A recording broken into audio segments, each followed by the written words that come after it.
Before we begin the story, let us know where you're watching from by leaving a comment below. If you enjoy this video, don't forget to like and subscribe. Have a wonderful day. Enjoy the story, everyone. Chapter 1. The Penthouse Wake-Up Call. Emma Sinclair isn't the kind of woman easily knocked down by anything. Not tense meetings, not sharp criticism from fashion critics, and certainly not a breakup. At 28, she's built a solid reputation in Manchester with her groundbreaking designs, having won the Outstanding Young Designer Award at the British Fashion Awards 2 years ago. Sharp, confident, and always in control. That's the Emma everyone knows. But this morning, as she opens her eyes in an unfamiliar, luxurious room, all that confidence evaporates like mist over the Thames. Her head throbs, each pulse in her temples a reminder of last night's strong drinks. She frowns, trying to piece together what happened. But her memory is just fragmented blurs. A bar in Soho, loud music, flashing lights, and a few men snickering beside her. Emma sits up abruptly, pulling the blanket to her chest on instinct, then panics when she realizes she's wearing nothing but an oversized white men's shirt. The high-quality cotton feels soft against her skin. But that doesn't lessen her shock. God, Emma, what did you do? She mutters, her trembling hands pushing her hair back. She looks around, trying to get her bearings.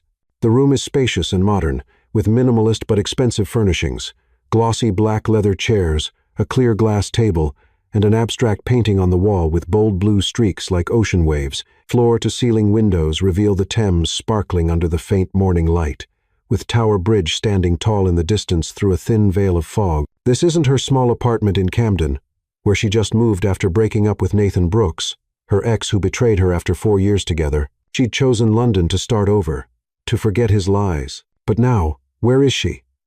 Emma climbs out of bed, tugging the shirt down to cover her legs, and steps barefoot onto the cold wooden floor. She searches for her clothes, flipping the blankets and pillows, but finds nothing except her favorite tight black dress crumpled in a nearby trash can, soaked and reeking. The stench of alcohol mixed with something worse hits her, making her grimace and cover her nose. Did I throw up on myself? She wonders. A wave of shame crashing over her like the tide. But a bigger, scarier question creeps into her mind. Who changed her into this shirt?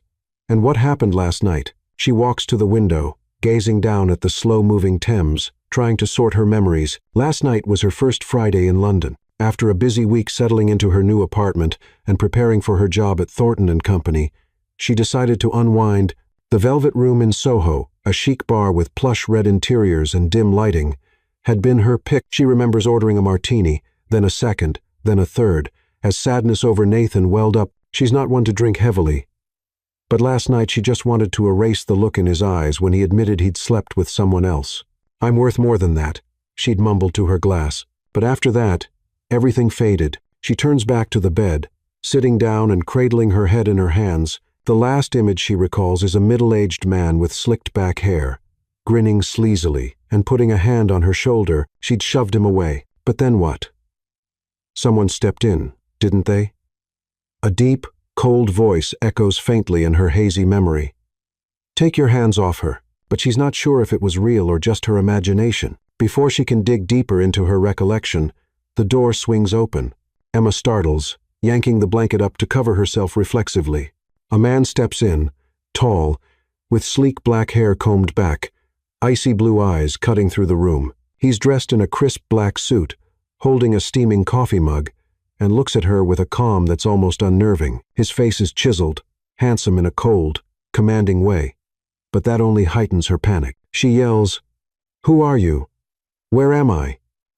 Her hands shake, accidentally knocking the bedside lamp off the table. It crashes to the floor with a loud smash, shattering into pieces. Emma blushes, cursing herself inwardly. Why in front of this guy? She pulls the blanket tighter, trying to salvage some dignity, though her current state offers little room for it. The man smirks, not quite a smile, more like a mix of mockery and curiosity. His voice is deep and cold. I'm James Thornton, and this is my place. You're heavy, you know. He steps forward, setting the coffee mug on the glass table, his blue eyes scanning her as if she's an item on display. He's unhurried, unruffled, exuding a confidence that makes Emma both annoyed and embarrassed. She blinks, processing his words. Your place. Wait, did anything happen between us last night? Her voice rises with panic, fingers clutching the shirt's hem. A flood of worst-case scenarios races through her mind. She got drunk. He took advantage. And now she's in an irredeemable mess. But she's Emma Sinclair. She doesn't let herself fall into situations like this, does she? She's always in control, from the stitches on her designs to every detail of her life. James tilts his head, watching her with rare amusement. "You threw up all over me," he says, his tone flat. Like he's stating an obvious fact. "And on your clothes, too. I had to change you because I couldn't let you lie in that mess." He pauses, smirking again. "But don't worry. I'm not the type to take advantage of a drunk woman." He picks up a shard of the broken lamp, placing it back on the table as if it's no big deal. Emma's face burns, humiliation hitting her like a splash of boiling water. You changed me?" she stammers, picturing him, stripping her down while she was out cold. She wants to disappear. "You mean you saw everything?" She tugs the shirt lower, though she knows it's pointless. He shrugs, his expression still blank. "I tried not to look too much. But honestly, you're heavier than I expected. Getting you onto the bed wasn't easy." He walks to a nearby sofa, sits down, crosses his legs, and keeps watching her like she's the morning's entertainment. Her jaw drops, torn between anger and mortification. "Heavier than you expected? Did you just call me heavy?" She jumps up, forgetting her attire, then quickly sits back down as the shirt rides up her thighs. "I'm not heavy. I do yoga 3 times a week. I was just a little drunk." She waves her hands in defense, realizing the more she talks, the deeper she sinks into awkwardness. "Sure," James replies, a hint of sarcasm in his voice. "But last night, you were more like a sack of drunk potatoes than a yoga practitioner." He sips his coffee, his blue eyes glinting with rare humor, though his face stays icy. Emma takes a deep breath, forcing herself to calm down. She's a talented designer, not some bumbling character in a cheap comedy. She needs to know what happened to regain control. "All right, Mr. Thornton," she says, striving for a professional tone despite her racing heart. "Thank you for helping me, but can you tell me exactly what happened? I don't remember anything." James sets his mug down, recounting the events with little enthusiasm. "Last night, I was at the Velvet Room for a client meeting. I was sitting in the corner near the bar when I saw you. You were alone, obviously way past your limit, practically falling off your stool. Then a few guys started crowding around you, one with greasy hair, 2 others in cheap suits. They were laughing, trying to touch you, clearly up to no good. You shoved one away, but you were too drunk to fend for yourself." Emma listens, a mix of gratitude and shame washing over her. She vaguely recalls the greasy-haired guy. His cheap cologne still lingers in her memory. "And then?" she asks, her voice softening. "I stepped in," James continues, his tone steady. "I told them to get lost, and they didn't argue. Maybe because I don't look very friendly. You were nearly passed out by then, mumbling something about not being worth it. I asked for your address, but you just laughed and said, 'London's so pretty. I had no choice but to bring you here.'" She winces, so embarrassed she wants to crawl under the floor. "And then I threw up on you?" she asks, already knowing the answer. He nods, smirking. "Yep, my favorite Armani jacket. A bespoke piece from Milan. You puked on it before I could react. Then you collapsed on the sofa, and your dress didn't escape either. I had to change you because leaving you in that mess would have been awful." She covers her face with both hands, groaning. "I'm so sorry. I never drink like that. I just gone through a breakup, and I wanted to forget." She looks up at him. "Thank you for saving me. I don't know how to repay you." He shrugs. "No need to repay me. I don't like seeing people get harassed.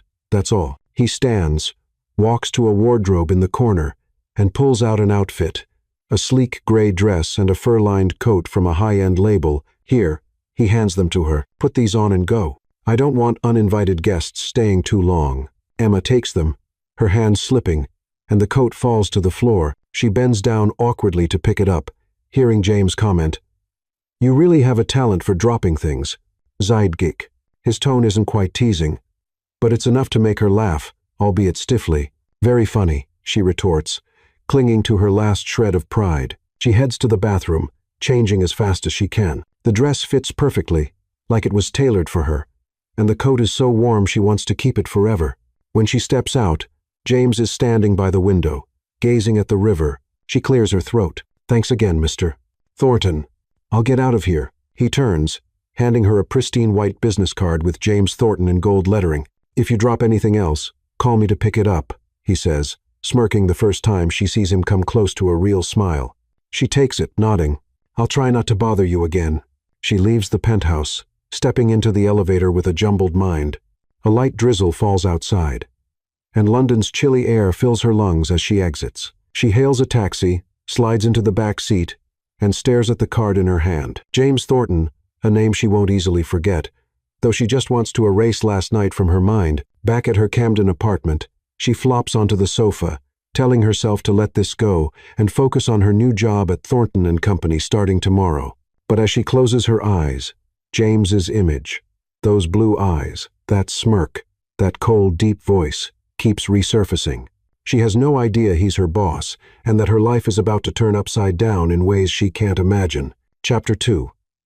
The awkward reunion.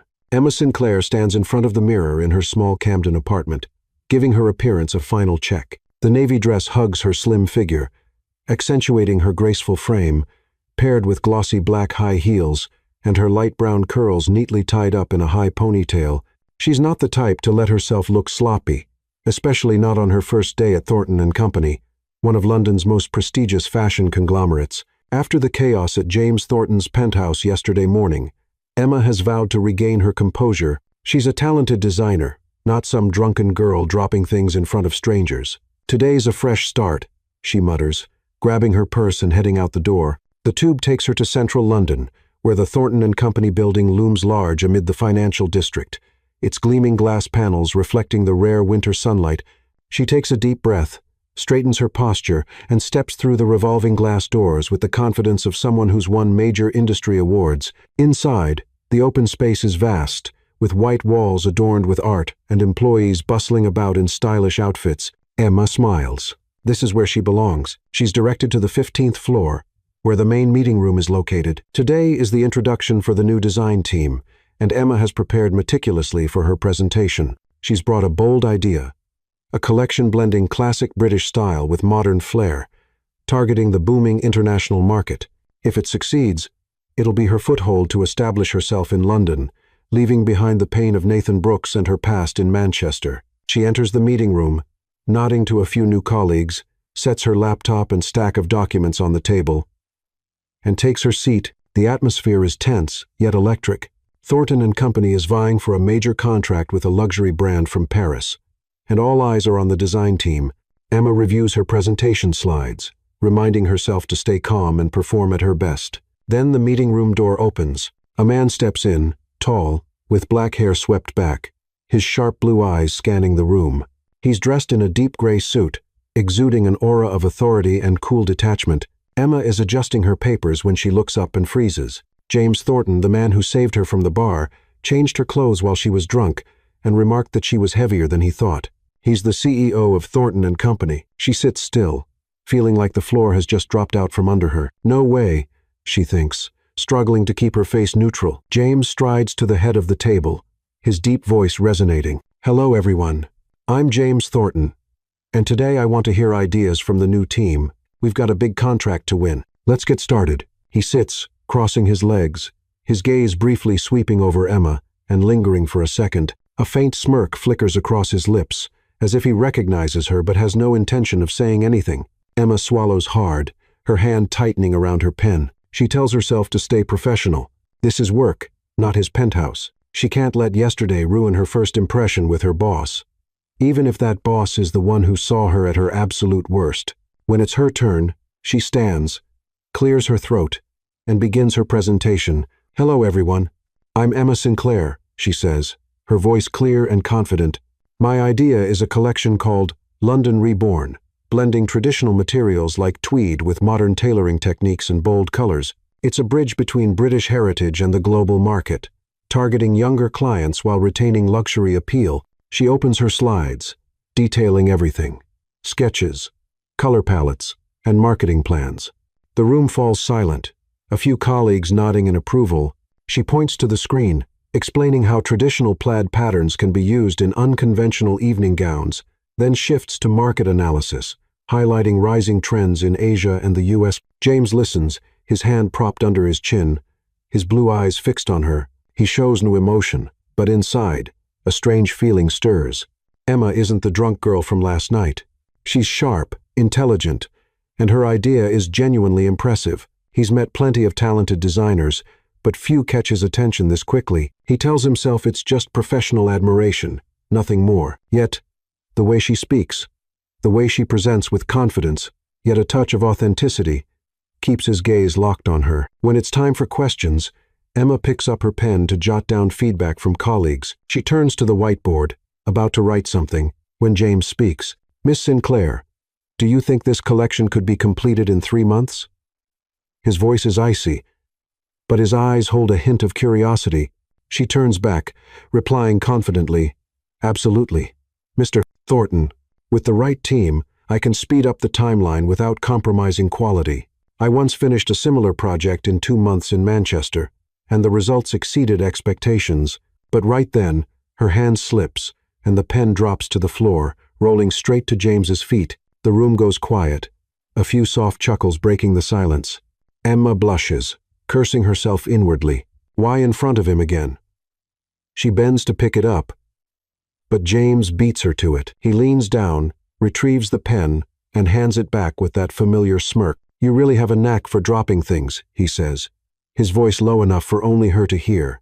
She takes it, her hand trembling slightly, muttering, "Thanks," before returning to the board, pretending nothing happened. She fields more questions. From fabric choices to pricing strategies, a colleague asks, "What do you think about adding accessories to the collection?" Emma smiles. "That's a great idea.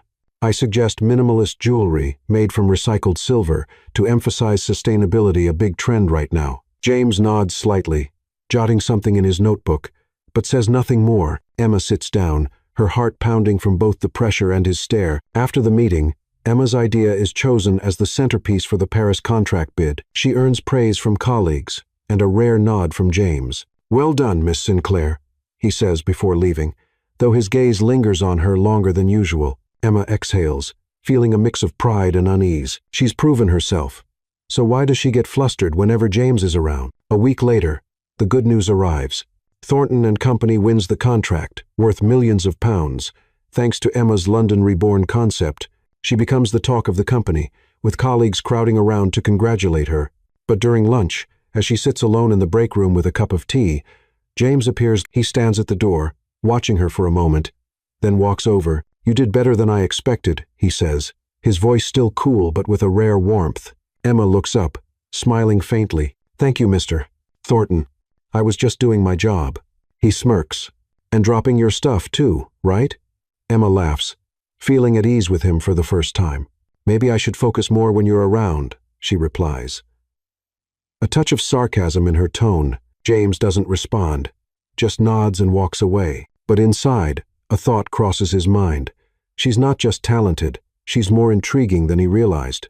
Emma returns to the design room, resuming her sketches for the next project. She's determined to cement her place at Thornton and Company, refusing to let anyone, especially James Thornton, distract her. But when she glances up and catches him standing on the upper floor, looking down through the glass at her, she can't stop her heart from skipping a beat. Chapter 3. The Unavoidable Encounters. Emma Sinclair steps into the Thornton and Company office with a renewed determination. After the success of the Paris contract, she has solidified her place on the design team, but the shadow of James Thornton, her cold boss and reluctant rescuer, still makes her uneasy. It's not because he's unprofessional or unpleasant, but because every time he's near, she turns into the clumsiest version of herself. Dropping a pen in the meeting room was bad enough. She doesn't want to repeat it. Staying away from him is the best option, she tells herself, adjusting the stack of sketches in her hands and heading into the design room. The design room is Emma's paradise. Tables strewn with fabrics, color swatches, and drafts. The faint smell of glue and coffee lingering in the air. The steady hum of sewing machines. She sits at her desk, opens her laptop, and dives into the next project, a collection for London Fashion Week, the biggest event of the year for Thornton and Company. This is her chance to bring London Reborn to the runway for real, turning her idea into reality. She buries herself in work, sketching tweed coats with asymmetrical cuts, pairing them with deep red and emerald green hues, classic yet daring. But the piece doesn't last long. Late that morning, She hears a murmur from the group of colleagues near the door. Emma looks up, and her heart skips a beat as James walks into the design room. He's wearing a white shirt with rolled-up sleeves, no jacket, looking more relaxed than usual, but still radiating that cool authority. He holds a stack of papers, his blue eyes sweeping the room before landing on her. Emma quickly ducks her head, pretending to focus on her sketch, silently praying he won't come closer. Unfortunately for her, James has other plans. He walks straight to her desk, his deep voice cutting through the air. "Miss Sinclair, I need your advice on something." Emma looks up, trying to keep her face calm. "Yes, Mr. Thornton. What is it?" She grips her pencil tightly, determined not to drop anything this time. "I've got an event tonight," he says, setting the papers on her desk. "I need an opinion on what to wear. You're a designer, right?" Emma blinks, unsure if he's serious or teasing her. "You're the CEO of a fashion conglomerate," she replies, her tone tinged with doubt. "Can't you pick something yourself?" James smirks. "I want input from the person who just won me the Paris contract. Are you free?" Emma wants to say no, but his gaze leaves her no room to refuse.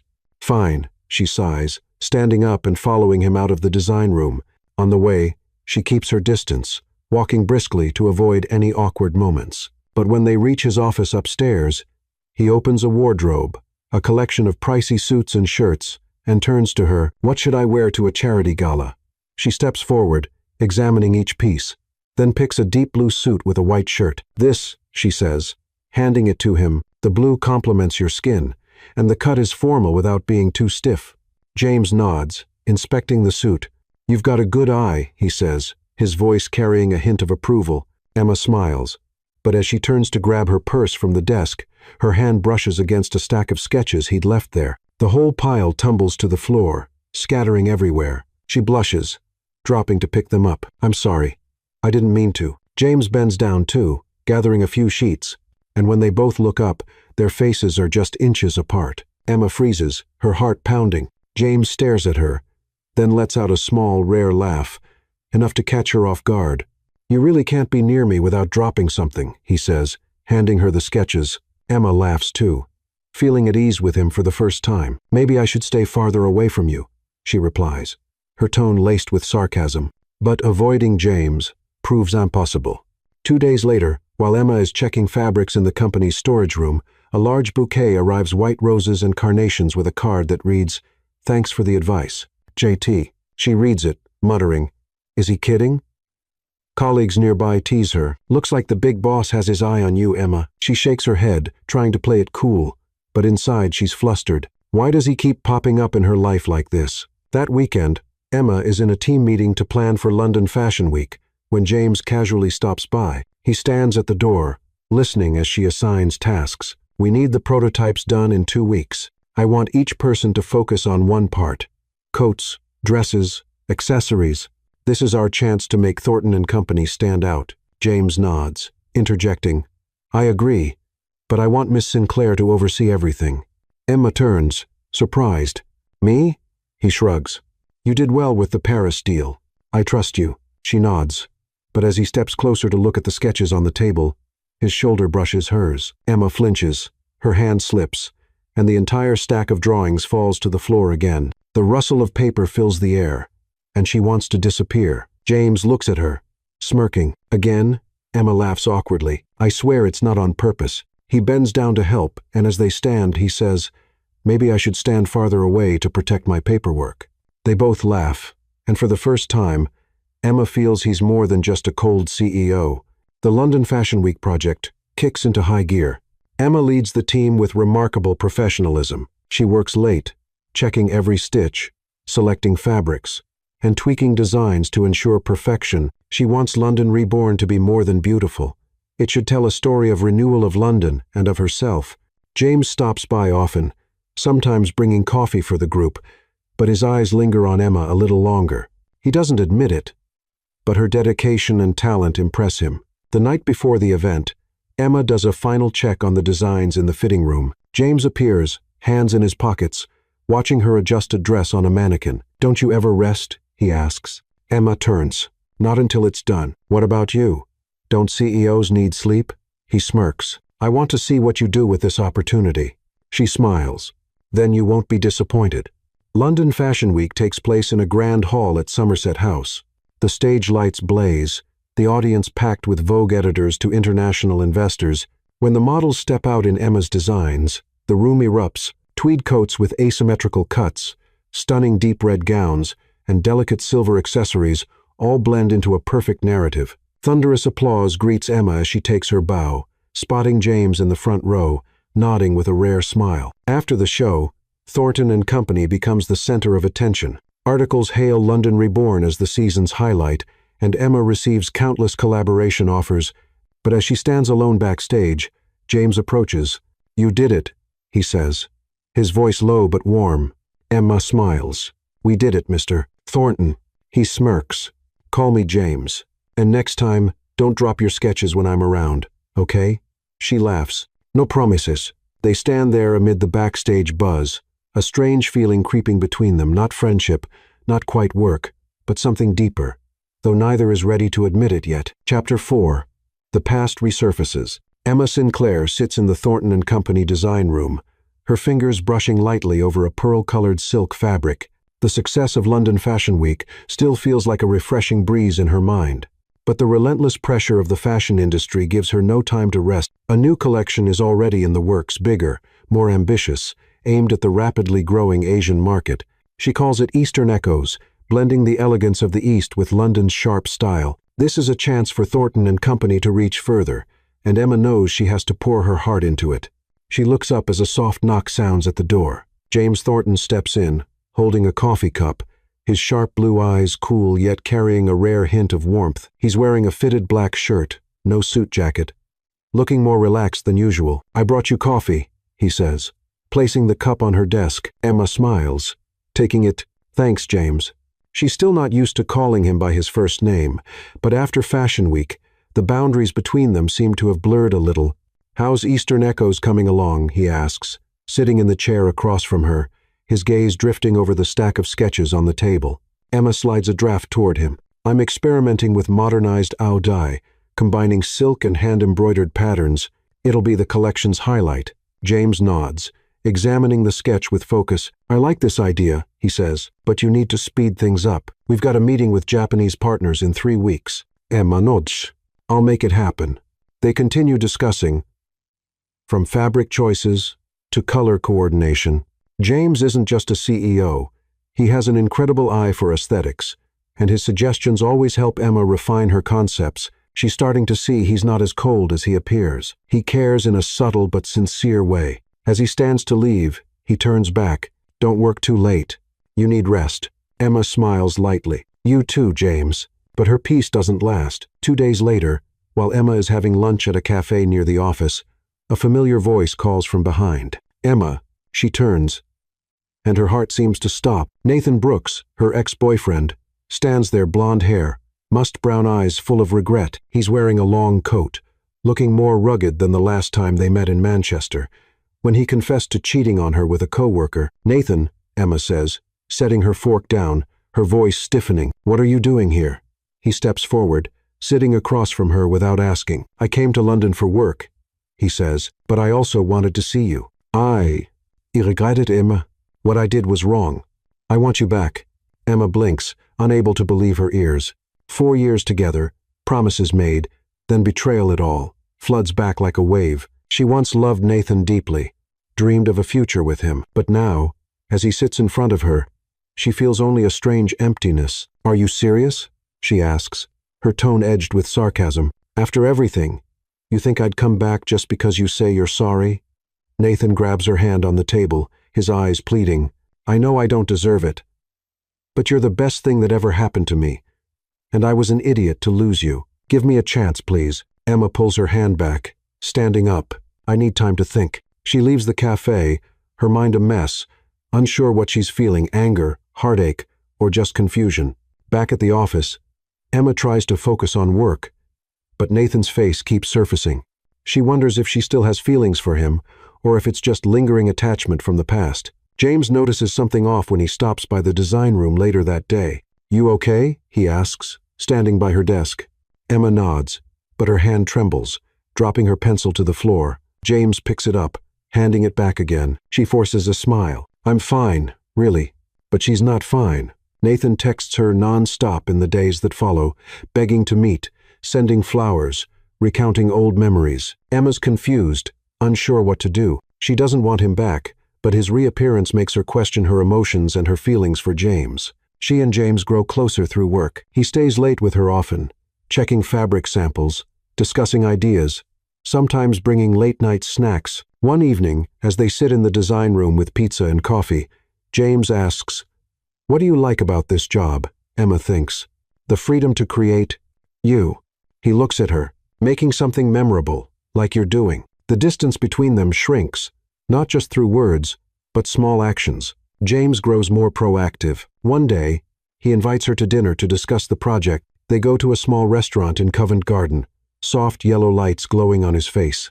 "What do you think about adding kimonos to the collection?" he asks, sipping wine. Emma nods. "Good idea. I'll try pairing them with silk dresses." The conversation shifts from work to personal stories. He talks about his childhood in London. She shares her design dreams from youth. As they leave, he offers her his coat against the chill. "Don't make me change your clothes again." She laughs. "I'm not drunk this time." But when Nathan shows up at the company entrance a few days later, things get complicated. He stands there, holding a huge bouquet, shouting, "Emma, I love you. I won't give up." Emma freezes, colleagues whispering around her. James, stepping out of the elevator, sees it all. He says nothing, just turns away. But a flicker of worry crosses his eyes that Emma doesn't catch. From then on, James changes. He's anxious, though he hides it. He visits the design room more, working with her on Eastern Echoes, with unprecedented focus. One night, as they stay late, he brings a box of sushi and sits beside her. "You're overworking," he says, sliding the food over. Emma smiles. "So are you." He looks at her, his voice lowering. "I don't want you burning out before the collection's done. It matters to both of us." They work together for 2 weeks, from selecting embroidered silk to testing kimonos on mannequins. James doesn't just oversee. He rolls up his sleeves, helping her cut fabric, measure, even suggesting delicate cherry blossom motifs. Their synergy grows undeniable. And Emma starts feeling something deeper, not just professional respect. But Nathan won't let go. He calls, shows up at the office. Once, waiting at the gate where James happens to see him the night before the Eastern Echoes launch at a grand Mayfair hall, Emma and James do a final check. The collection is flawless. Shimmering silk dye, modern kimono dress hybrids, exquisite pearl accessories. James stands beside her, eyeing the designs. "You've done the impossible." Emma smiles. "We did it." He turns to her, his gaze serious. "Emma, He hesitates, trailing off as her phone rings. Nathan again. The launch is spectacular. Eastern Echoes takes the industry by storm, with articles calling it the year's most groundbreaking collection. Thornton & Company secures orders from Japan, Korea, and China, elevating the company to new heights. Emma stands on stage, soaking in applause, but her heart feels heavy. Nathan is still out there somewhere, and James, who just helped her achieve this miracle, seems distant. After the event, James finds her backstage. "Congratulations," he says, his voice slightly strained. Emma looks at him. "Thank you, James. I couldn't have done it without you." He nods, then asks, "That guy? Who is he?" Emma sighs. "My ex. He wants me back, but I haven't decided." James falls silent, a flash of pain in his eyes. But he only says, "You deserve the best." He walks away, leaving Emma with an empty feeling. She stands there amid the dazzling lights, wondering what her heart truly wants, the past with Nathan or the present with James. Chapter 5. The Rainy Confession. Emma Sinclair stands backstage at the Eastern Echoes launch, clutching a cold glass of water, her gaze drifting absently over the thinning crowd. The applause from the audience still echoes faintly, but her mind isn't on that triumphant night. The collection hand-embroidered silk, dye, modern kimono dress hybrids, and exquisite pearl accessories has elevated Thornton & Company to new heights, yet now, she feels only a strange void. Nathan Brooks, her ex who reappeared like an uninvited gust of wind, and James Thornton, the cold man who's increasingly claimed a corner of her heart, are spinning her between two opposing currents of emotion. After James left backstage with his parting words, "You deserve the best," Emma didn't see him for the rest of the evening. He vanished into the sea of guests, leaving her with a barrage of unanswered questions. What did he mean by asking about Nathan in that low, melancholic tone? Does he actually care? Or was it just a CEO's courtesy to an employee? She returns to the design room at midnight, sitting alone amid silk fabrics and sketches, trying to find clarity in her tangled feelings. Nathan wants her back, but she's not sure she still loves him. James is different. He never says it outright, but the way he stays by her side, bringing coffee in the dead of night, or cutting fabric with her until dawn, stirs something deeper than work. She stands, picking up a pencil to sketch a few lines on a new draft, a coat inspired by London rain, with asymmetrical cuts like falling drops, but her hand trembles. Dropping the pencil to the floor, she picks it up, sighing, "I can't keep going like this." She needs to confront both Nathan and James, even if it means shattering the fragile balance she's been clinging to. The next day, Emma gets a text from Nathan. "Meet me at the cafe near the office at 6 p.m. Please, I need to talk one last time." She stares at her phone, her finger hovering over the delete button, but ultimately agrees. She can't avoid him forever. She needs to close that chapter to move forward, though she's still unsure where that path leads. She puts on a long gray coat, grabs an umbrella, and steps out of Thornton & Company as a light drizzle begins the cold, persistent London rain she's grown accustomed to after a few months here. The small cafe sits on a street corner, its yellow lights spilling onto the wet pavement. Nathan is already there, standing as she walks in. He's the same as she remembers. Messy blonde hair, brown eyes brimming with regret, but rougher around the edges after months apart. "Thanks for coming," he says, his voice shaky. Emma sits, keeping her distance, hands gripping the table's edge. "Go ahead, Nathan. This is the last time." He takes a deep breath, his hands clasped, as if to steady himself. "I know I don't deserve you after what I did, but Emma, you're the best thing that's ever happened to me. I was an idiot to lose you, and now I just want to make it right. I love you, and I want you back." He looks at her, his eyes pleading, as if all his hope hinges on her response. Emma listens, but her heart no longer stirs like it once did. Words that used to melt her now sound like the rain outside the window, steady and distant. She recalls their days in Manchester, candlelit dinners, his promises to stay by her side forever. But then she remembers the day he confessed to cheating, how everything shattered like the wine glass he dropped in their final argument. "Nathan," she cuts in, her voice calm, "I loved you so much, but it's over. I can't go back." He grabs her hand on the table, squeezing tight. "Don't say that. I'll do anything to prove I've changed. Just give me a chance." Emma pulls away, standing. "I'm sorry, Nathan. Goodbye." She turns and leaves without looking back, stepping into the street as the rain grows heavier. She opens her umbrella, but her mind is elsewhere. Telling Nathan she couldn't return crystallized a truth as clear as the streetlights piercing the downpour. She loves James, not Nathan, not the past, but the man who's built grand dreams with her, who makes her stumble in ways she can't control. But James doesn't know that. By chance, as Emma exits the cafe, he's driving by on his way to his penthouse. Through the fogged-up window, he sees her with Nathan holding her hand, pleading. Emma standing there as if weighing her choice. James grips the steering wheel, misreading it as her choosing her ex. He floors the gas, speeding off through the rain, his chest heavy. He tells himself to keep his distance, to shield his heart from the growing feeling he's never acknowledged. Even to himself, Emma doesn't see James for 3 days after that. He stops coming to the design room, skips meetings, and sends only curt, detached emails. "Miss Sinclair, update me on Eastern Echo's progress when you can." She senses the shift but doesn't understand why. Colleagues notice, too. One asks, "What's up with the boss?" He doesn't drop by anymore. Emma forces a smile, her heart a tangled mess. On the 4th day, news arrives. Thornton & Company is nominated for Collection of the Year at the British Fashion Awards for Eastern Echoes. It's a huge opportunity, and Emma knows she needs James by her side to prepare.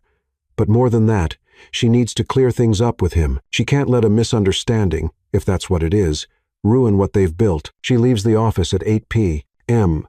As heavy rain pours down, she grabs an umbrella, pulls up her coat's hood, and heads straight to James's penthouse in Mayfair, where she once woke up in his shirt after that first drunken night. Rain lashes her face, the wind howling, and as she reaches the building, her hand slips. The umbrella drops, rolling away in the runoff. She doesn't retrieve it, just presses the buzzer. Her breath rapid, hair plastered wet to her face. James opens the door, wearing a gray tee and jeans, his hair damp from just coming in. He looks at her, his blue eyes flashing surprise. "Emma, what are you doing out here in this rain?" She steps inside, rainwater dripping from her coat onto the polished wood floor. "I need to talk to you," she says, her voice firm despite her shivering. James crosses his arms, his tone cold. "About what? You and your ex patched things up?" "I saw you with him at the cafe." Emma gapes. "You saw me with Nathan. That's why you've been avoiding me." He nods, his eyes darkening. "I didn't want to interfere. If you chose him, I respect that. Be happy." He turns away, but Emma shouts, drowning out the roaring rain outside. "You're such an idiot. I didn't choose Nathan." She lunges forward, grabbing his arm to pull him back, but the wet floor betrays her. She slips, crashing into him, nearly knocking them both down. James catches hair, chuckling despite himself. "Are you trying to wreck my house?" Emma blushes, righting herself but still holding his arm. "Listen to me first. I turned Nathan down. I met him to close that door, not reopen it." James frowns. "Then why was he holding your hand?"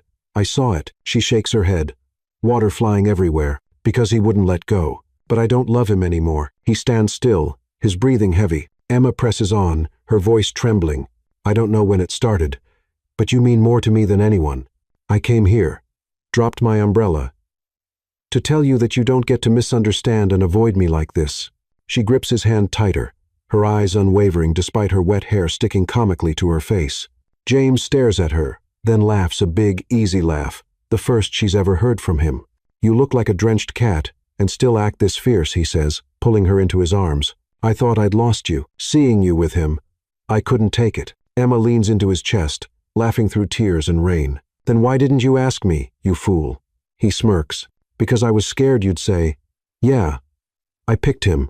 I'm not good at this stuff.'"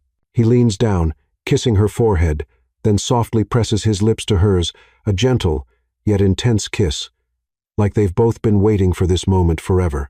Emma kisses back, her arms wrapping around his neck, feeling his warmth against the cold rain. When they pull apart, James looks at her. "You're soaked." "Need my shirt again?"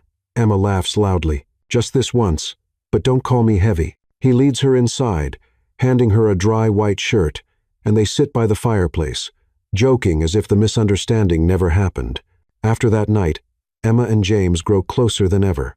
They prepare together for the British Fashion Awards, where Eastern Echoes is nominated. Emma leads the team in refining the collection, adding new pieces like the London raincoat she sketched that night to wow the judges. James backs her up, choosing fabrics and contacting sponsors.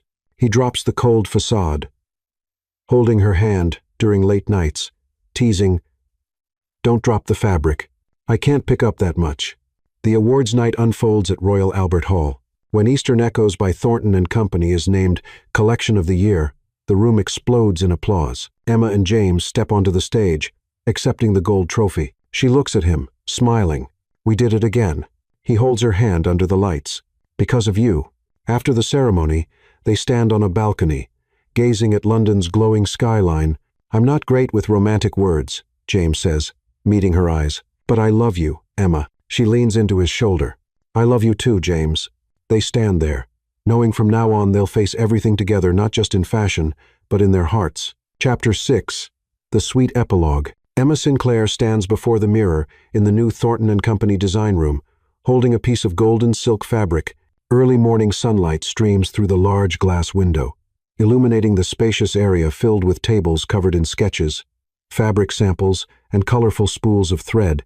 6 months have passed since that fateful rainy night at James Thornton's Penthouse, and her life has transformed in ways she never imagined. They're no longer just colleagues or friends. They're a couple, a team, now building a fashion empire that surpasses her wildest initial dreams. After their triumph at the British Fashion Awards with Eastern Echoes, Thornton and Company has become a globally sought-after name. Orders flood in from Asia, Europe, and the US like a deluge.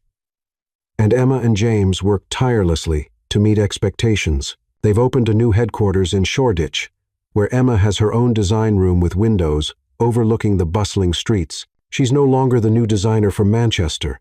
She's the creative director of the conglomerate, standing shoulder to shoulder with James, who remains CEO but is now more open, more approachable, at least with her. Together, they launch their next collection, Timeless Threads. Inspired by love and sustainability, Emma designs flowing silk dresses with hand-embroidered floral patterns, while James suggests a line of accessories recycled from old metals, a bold idea lauded for its innovation. They work late into the night, selecting fabrics, testing samples, and sometimes arguing fiercely over colors or cuts, but it always ends with a handhold or a smile. "You're so stubborn," James once said, when she insisted on emerald green for a coat.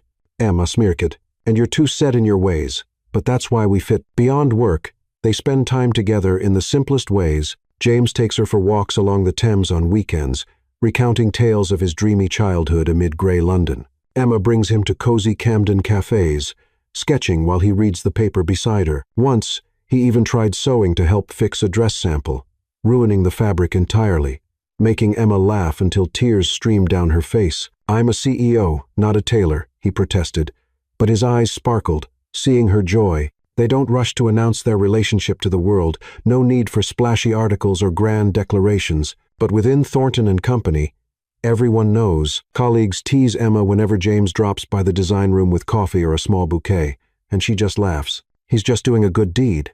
But her heart knows it's more. It's love, something she once thought she'd never find again after Nathan. One Sunday morning, Emma wakes up in James's Mayfair penthouse. Sunlight slips through the curtains, warming her face as she opens her eyes. She's lying in the large bed, the blanket slipping off her shoulder, and realizes she's wearing only an oversized white shirt James's, just like that first drunken night she arrived here. But this time, it's different. There's no panic, no shame, just a warm, complete feeling spreading through her. She sits up, tugging the shirt down to cover her legs, and glances around the room. The minimalist decor remains but now bears her touches.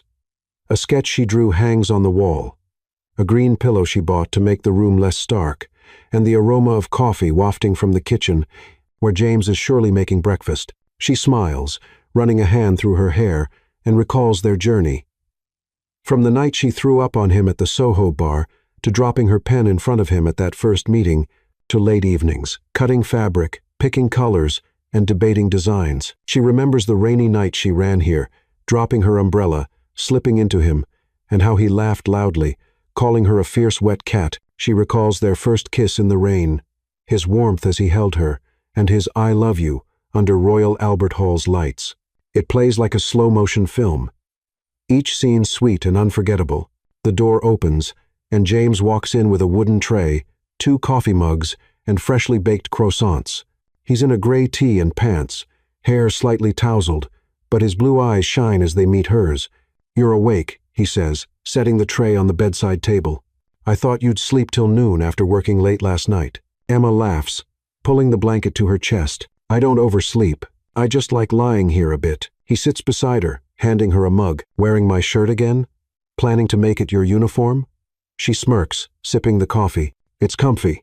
Besides, you didn't complain the first time I wore it." James chuckles, his warm, low laugh filling the quiet room. "That time, you were heavier than I expected. You're lighter now, probably thanks to my care."